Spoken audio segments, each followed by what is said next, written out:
I know last night on the backside of them islands that are by them canals, and the water got slick and the wind quit blowing, dude. You could just see them coming from miles away to get it. Like that.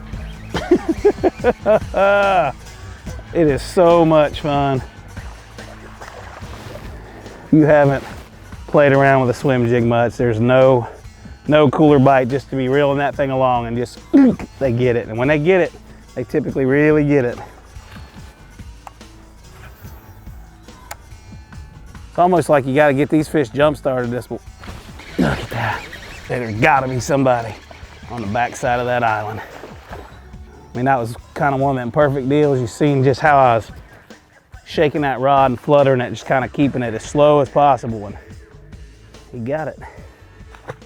During these frontal conditions, I like to do what I call hover a jig or float a jig. I don't like to scoot it along or move it really, really fast. I like to keep it in the strike zone as long as I can. And a tip I can give you for that is use a trailer that's got a lot of water displacement that'll help you keep that jig up there. And then go with a 1/4 ounce head. I know a lot of guys like to swim a 3/8 ounce head, but typically for me, it's always a 1/4 ounce so I can keep that jig in the strike zone as long as possible.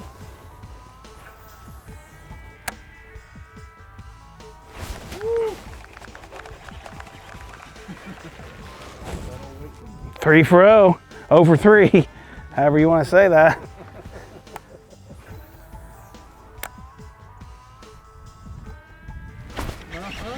Little pause, got him that time.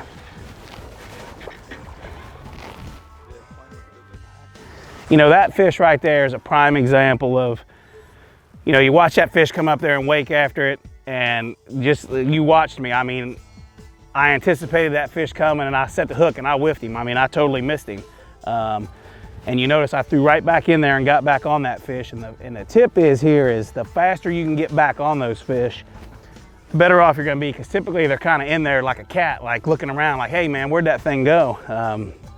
You know, so a tip here is when you miss one or see one come waking it, he's typically a very aggressive fish. So make sure before you take off that you make 4 or 5 casts back in there. And if I had not done that, I probably wouldn't have caught this fish.